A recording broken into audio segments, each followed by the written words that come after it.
Olá, boa noite. SOS Mulher e Família de Uberlândia realiza simpósio para refletir sobre a importância da igualdade entre os gêneros. E hoje vamos falar sobre o Dia da Consciência Negra. No estúdio vamos refletir se o Brasil tem avançado em termos de igualdade étnico-racial. Fique com a gente, o Jornal da UFO começa agora.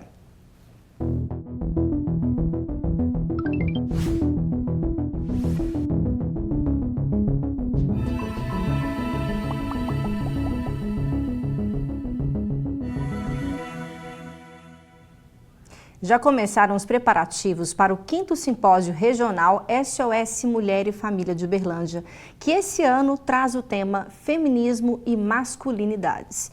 Nesta quinta-feira, dia 21, acontece um pré-simpósio e a Ana Laura Santos, a Laura Santos é estudante de medicina aqui da UFA, ela conta como será esse pré-simpósio. Confira. Olha, a tenda vai ocorrer agora na quinta-feira, dia 21, se eu não me engano. Ela vai ocorrer da 1h da tarde até as 6 horas. À 1h da tarde a gente vai chegar lá e vai começar toda a organização e a montagem relativa da tenda. Mas mesmo assim a população está convidada por causa que a dinâmica é baseada nisso. A tenda ela vai ser realizada por nós, alunos, tanto do 2º período quanto do 3º período da turma de medicina aqui da UFO. E vai ser no Centro de Convivência do Santa Mônica. E, bem, a gente vai ter um monte de atividades tentando integrar tanto a população quanto nós alunos. Nós teremos 3 rodas de conversa, cada uma com uma temática diferente, em horários diferentes, para que todo mundo possa participar de todas. Teremos uma sobre autocuidado, tanto da população feminina quanto da população masculina. Teremos uma sobre a sexualização da mulher negra e uma também sobre a população trans, que a gente acredita que são assuntos muito em alta e que merecem uma atenção maior. Além das rodas de conversa, teremos em conjunto as oficinas e entre as principais oficinas temos sobre autocuidado, que teremos como arrumar sobrancelhas, fazer um buço, uma depilação, talvez uma hidratação de cabelo, não temos certeza ainda. Temos uma sobre o aleitamento materno, para explicar como que ocorre e a importância também. Teremos divulgação também do Nua Vidas, que é um dos nossos parceiros, porque a tenda vai ocorrer em conjunto com o simpósio do Grupo SOS Mulher. Também teremos apresentações sobre autoproteção, em que teremos professores capacitados que estarão explicando como fazer alguns golpes mais simples, mas teremos. Também teremos uma apresentação de violino e alguns colegas também vão fazer apresentações de dança e de canto. Obrigada pelas informações, viu, Laura? Bom, e agora mudando de assunto, a data da morte de Zumbi dos Palmares, símbolo da luta e resistência dos negros escravizados no Brasil, tornou-se o dia para celebrar e relembrar a luta dos negros contra a opressão no Brasil. Hoje, neste dia 20 de novembro, a boa notícia é que pela primeira vez os negros são maioria dos alunos matriculados nas universidades públicas no Brasil. A má notícia é que a desigualdade étnico-racial permanece. Isso é o que revela os números do estudo Desigualdades Sociais por Cor ou Raça no Brasil, divulgados pelo IBGE. Confira. Em 2018, os estudantes que se declararam pretos e pardos eram mais de 1.100.000 na rede pública de ensino superior, mais da metade das vagas superando os brancos. No entanto, como são a maioria da população, permanecem subrepresentados. Apesar do melhor acesso à educação, a desigualdade se reflete no mercado de trabalho. Pretos e pardos são 64% dos desocupados e os brancos recebem salários até 74% superiores. E baseado em dados do Ministério da Saúde, pretos e pardos têm mais chances de serem assassinados do que a população branca. Houve pontos de melhoria, mas mesmo nos momentos melhores do mercado de trabalho, a desigualdade entre brancos e pretos se manteve de modo muito estrutural. Evidentemente que o aspecto da violência, né, o atentado contra a vida é uma situação extrema. E aqui no estúdio hoje recebo o Jeremias Brasileiro, que é historiador. Boa noite, Jeremias. Boa noite, um prazer estar aqui.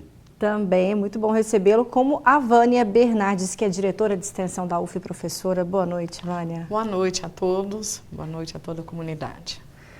Vamos começar falando sobre os avanços e conquistas do movimento negro. O que a gente pode destacar nesses últimos anos, ou últimas décadas? O que vocês viram de melhorias? Então, essas lutas dos movimentos negros organizados no Brasil, elas, na realidade, elas vêm de há muito tempo, desde a década principalmente de 1940, lutas que avançam na década de 1970 e continua e chega, né, nos anos 2000 aí, principalmente com a inserção das políticas públicas e afirmativas. A gente diz muito só as cotas, foca-se só nas cotas, mas há uma série de políticas afirmativas que, de certo modo, contribuíram para determinados avanços da população afro-brasileira. Mas ainda são avanços que consideramos muito tímidos em relação e proporcionalmente à nossa comunidade negra que existe no país, que é mais de 53%. Continuamos subrepresentados em todos os estratos sociais. Como mostrou os números do IBGE, houve essa conquista sim, né, no aumento de estudantes das universidades públicas brasileiras, né, estudantes negros. Aqui na UFO, Vânia, também se reflete, né, essa realidade. Sim, a Universidade Federal de Uberlândia, ela também contribuiu para várias iniciativas, né, no sentido de promover a igualdade racial, e uma das ações que nós tivemos foi a institucionalização do Núcleo de Estudos Afro-Brasileiros, que foi presidido até esse final de ano agora, pelo professor Guinness Rodrigues Filhos, e com o intuito de quê? De avançar, né, e promover um diálogo entre o ensino, pesquisa e extensão, ao mesmo tempo dar um suporte, um auxílio a esses alunos que chegaram até a universidade.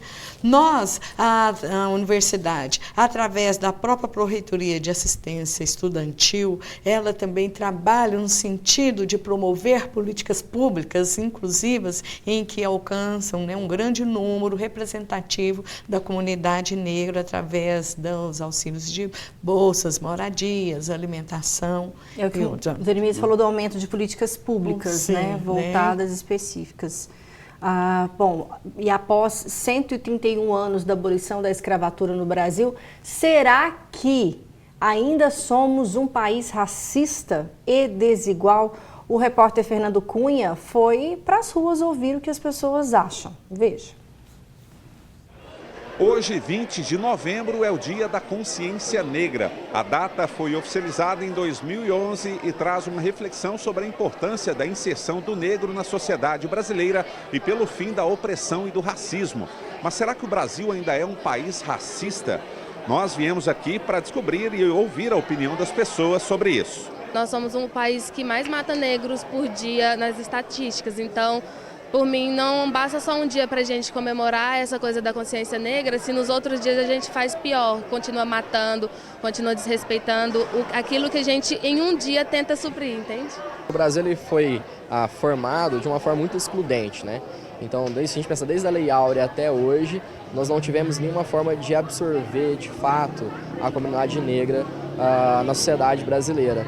Então aí vai surgindo essas favelas, vai surgindo as comunidades, as favelas. A comunidade negra basicamente acaba ficando nas áreas mais periféricas, né? Nós não podemos tampar o sol com a peneira e dizer que o Brasil não é racista, é um dos países mais racistas do mundo. Em pleno ano de 2019, existem negros que ainda ganham menos do que brancos dentro de uma mesma empresa ou algo nesse sentido, né? E mesmo que existam as leis, mesmo que tente, assim, conscientizar as pessoas, tente punir as pessoas, isso não acontece. Porque muitas das vezes as pessoas não reconhecem que seus direitos estão sendo violados e que elas estão violando os direitos de outras pessoas.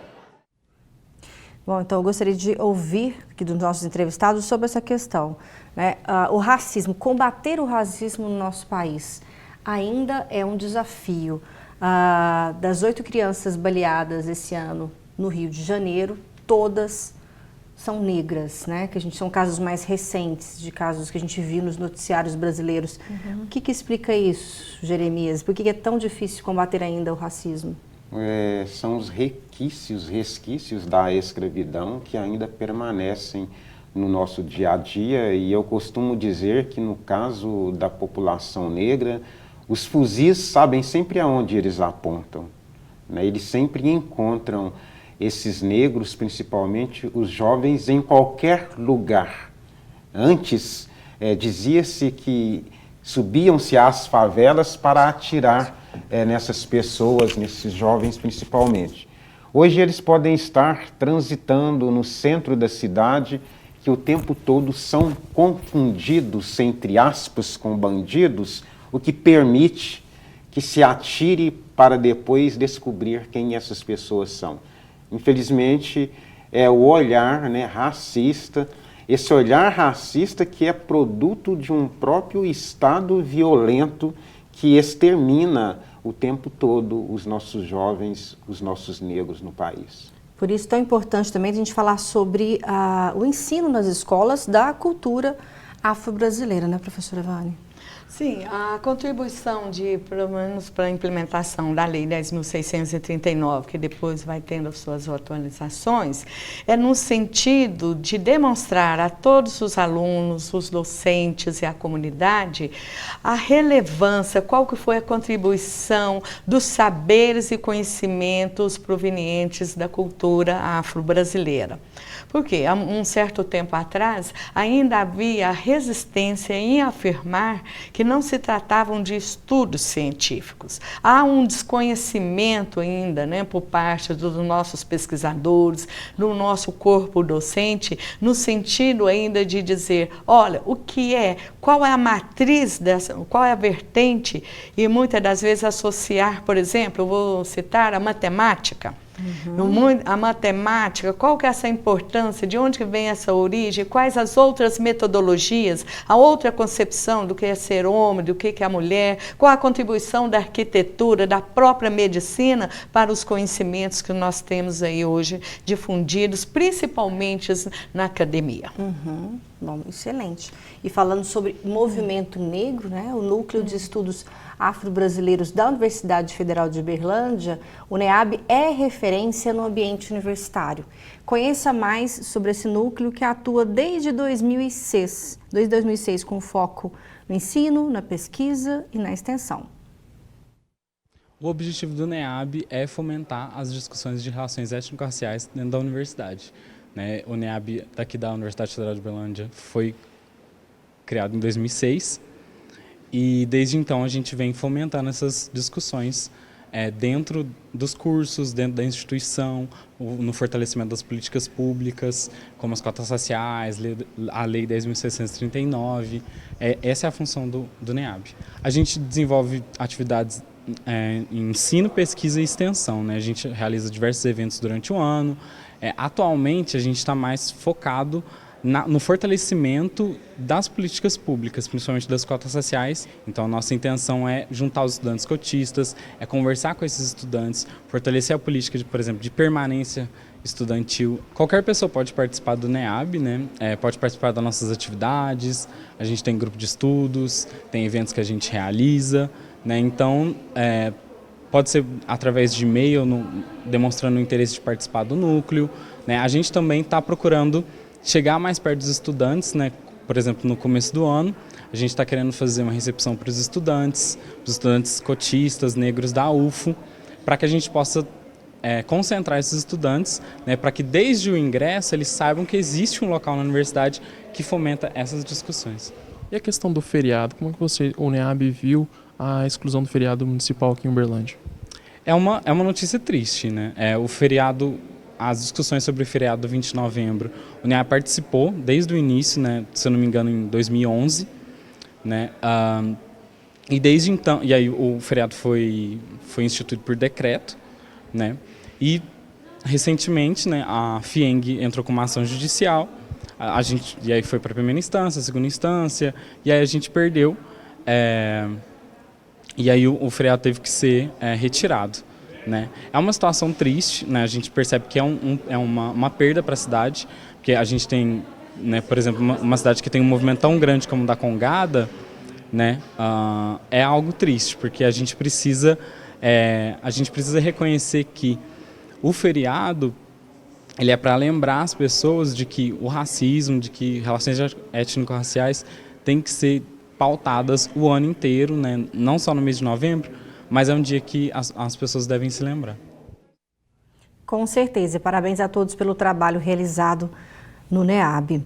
Agora falando sobre então a decisão, né, da Câmara Municipal de Uberlândia de hoje não ser, né, no nosso município considerado um feriado. Como que vocês avaliam, tá, professora Vânia, Jeremias, sim, essa decisão, né? De que forma a cidade perde com isso? É curioso, né, a gente pensar no 20 de novembro, data importantíssima de reflexão para a população brasileira, não só os afros brasileiros, e pensarmos não só no sentido do feriado municipal em Uberlândia, mas das possibilidades que nós tivemos ao longo dos anos de que se fosse realmente um feriado nacional. Desde o governo de Fernando Henrique Cardoso, os governos Lula, governo Dilma, todos os anos havia a promessa de que no próximo ano, 20 de novembro, seria feriado nacional. Isso não se efetivou no plano nacional. Por isso, as nossas lutas no plano municipal, elas são mais duras ainda, mais difíceis ainda. Porque se no nacional não tiveram coragem de enfrentar o poder do empresariado, no município nós enfrentamos então todas essas dificuldades. E Uberlândia não foge à regra, essa complicação ainda é uma polêmica, porque o feriado municipal foi decretado pela Câmara Municipal. Sim. Nem foi sancionado pelo prefeito à época. Agora a FIENG ingressou na Justiça e cassou o feriado. Mas, curiosamente, há ainda um decreto do próprio prefeito, do ex-prefeito Gilmar, dizendo que 20 de novembro é ponto facultativo para os funcionários da prefeitura. Então, hoje, em alguns lugares, houve, sim, ponto facultativo, né? No nosso caso, na Universidade Federal de Uberlândia. Na prefeitura não teve, mas está essa polêmica que o prefeito também tem que revogar o ponto facultativo dos funcionários municipais. Professora Vânia, como que você vê essa questão? Eu vejo essa situação como sendo estranha a mim. Em que sentido? Houve realmente, né, a implementação do feriado municipal, dia 20, como sendo o Dia da Consciência Negra. Logo em seguida, determinada instituição entra na justiça, há um cancelamento desse feriado, o qual eu tenho um olhar com um certo espanto e até mesmo com uma falta de respeito, e no sentido de que nossa cultura, nós, enquanto população negra, nós também temos os nossos heróis que nós gostaríamos de dar visibilidade. Um outro aspecto interessante é no sentido de que houve uma justificativa por parte dessa instituição de que traria alguns prejuízos econômicos. Mas vale ressaltar que a população de Uberlândia, ela também faz parte, né, desse modelo econômico, desses gastos e despesas. E aí eu ainda vejo com maior preocupação ainda, olha, um público que pode sim gastar, mas na hora de ser reconhecido como sujeito, como porta-voz da sua cultura, há uma justificativa por parte, então eu considero isso como um racismo institucional, é uma questão que demonstra como que o Brasil não vê os seus pares como oportunidades de iguais, porque não é apenas um sujeito falando que quer implementar, não significa apenas um feriado, e sim um momento de resistência, um momento de reflexão, em que nós temos a oportunidade de falar com os nossos pares, temos um momento de recuperar as histórias da nossa ancestralidade, e tudo isso foi assim, ó, como que se diz, não, simplesmente não vamos mais, nós não concordamos. E o que mais incomoda, que a população negra não foi ouvida. A população negra não foi convidada a estabelecer um diálogo. Então, nós ainda vamos tentar continuar e ainda na luta da implementação de um feriado nacional. Excelente. Bom, esse é um assunto que gera uma polêmica, dá para a gente fazer um jornal especial só sobre feriados. Fica a sugestão, então, né? Muito boa. Porque se estamos no país laico, ninguém se discute, então, a retirada de alguns feriados que seriam voltados a santos, né, e ligados a algumas religiões. E é curioso, porque o feriado do 20 de novembro é, de fato, o primeiro feriado de uma sociedade civil, né, gestado, construído pela sociedade civil. Porque todos os outros feriados ou são da Igreja Católica ou são feriados do Estado. No país lá, o que se a justificativa é a gente não travar a economia, né, ser mais um dia de pausa, teria uns outros feriados para serem avaliados aí, então, né? Por isso que eu recebi com certo estranhamento, né? Uma população que é tão significativa na questão do consumo na própria região de Uberlândia e uma determinada instituição alegar que está tendo prejuízos. Mas então cabe a seguinte pergunta: prejuízos em quê? A quem? Se nós mesmos também, nós somos consumidores dessa região. Bom, então já fica aí a nossa, nossa pré-pauta para um próximo Jornal da UFO. Nós vamos falar só sobre feriados nacionais, viu? Um assunto muito bom e agradeço aqui para a gente ter levantado esse assunto. Mas agora é hora de saber como fica o tempo amanhã em Uberlândia e outras cidades da região nessa quinta-feira.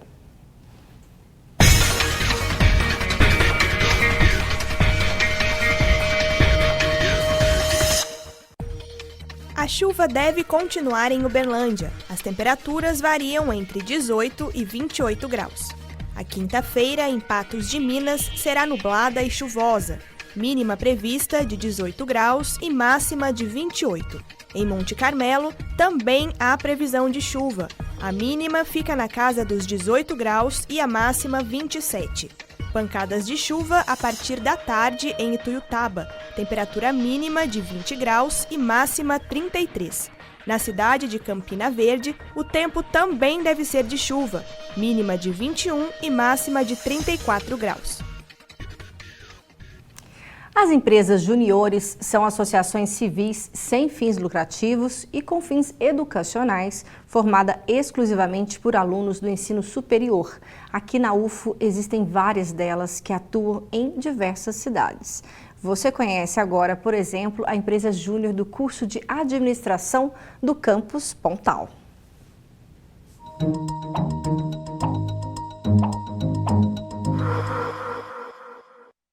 Olá pessoal, meu nome é Giovanni, eu sou o atual diretor-presidente da DNADM Consultoria, que é a empresa júnior do curso de administração aqui da UFO do campus Pontal. Bom, a empresa júnior surgiu em 2014 por conta de alguns estudantes que foram atrás de entender como funcionava a burocracia para fundar a empresa em si e obviamente com orientação de alguns professores. E até hoje vem impactando o mercado de forma positiva, gerando profissionais mais qualificados, mais capacitados, através da vivência empresarial, né? E como funciona? Através da consultoria que nós prestamos em gestão para micro e pequenas empresas aqui da cidade, os alunos têm a oportunidade de ver na realidade como funciona aquela teoria que foi vista em sala de aula. Então eles lidam com problemas reais, com empresas reais. E dessa forma os estudantes saem muito mais capacitados da universidade para chegar no mercado muito mais qualificados, muito mais capacitados. E aquela experiência que é exigida pelas empresas dos estudantes, quando eles estão entrando no mercado de trabalho, pode ser justamente adquirida na empresa júnior. Por isso que a empresa júnior é uma oportunidade muito interessante para os estudantes de adquirir essa experiência antes de entrar no mercado. É interessante que a empresa júnior não só gera profissionais mais qualificados que serão inseridos no mercado, mas também consegue impactar empresas da cidade que são desenvolvidas através da consultoria empresarial prestada pela empresa júnior. Hoje é o Dia da Consciência Negra, dia 20 de novembro. E o Jornal da UFO hoje falou muito, refletiu junto com o Jeremias Brasileiro, que é historiador, e com a Vânia Bernardes, que é diretora de extensão da UFO, professora também, sobre essa data tão importante. Como estamos chegando ao final, estamos chegando já ao fim do nosso jornal aqui, eu vou deixar os dois, fazer as considerações finais, uma mensagem, né, para que as pessoas ali em casa possam refletir também sobre esse dia. Que mensagem você deixa, Jeremias? Olha, eu acho que é importante pensarmos no Dia da Consciência Negra a partir, né, das famílias, do respeito, do conhecimento a essa diversidade afro-brasileira, ensinar os seus filhos a respeitar os diferentes na escola, no trabalho, na sociedade, nos lugares de diversão. E também, inclusive, pensarmos aí sim, principalmente o povo brasileiro, de que os avanços em políticas afirmativas que obtivemos nos últimos anos, estamos também correndo risco. Né? Temos um governo que não tem o menor interesse na continuidade dessas políticas. Há, inclusive, tendenciosas matérias produzidas que dão um ar, inclusive, da população, né, a população estudantil nas universidades, a maioria, né, estão dizendo, realmente aparece como dado do IBGE, que os negros são maioria nas universidades. Mas eu convido todo mundo a entrar em cada sala da Universidade Federal de Uberlândia e ver em que sala você vai encontrar maioria de alunos negros. Então a gente tem que tomar também cuidado, né, com esse novo momento, porque cria-se a partir disso uma justificativa. Não precisa mais de cotas. Os negros já são maiorias na universidade. Muito obrigada pela sua reflexão, viu, Jeremias, participação com a gente aqui no JU. Obrigado. Professora Vânia, agora também quero ouvir sua reflexão. Eu gostaria de fazer uma reflexão no sentido do Estado, né? No sentido de promover uma política que realmente faça uma contribuição para a promoção da igualdade racial, uma política que esteja voltada para o acesso, né, e igualdade de oportunidades para com a população negra.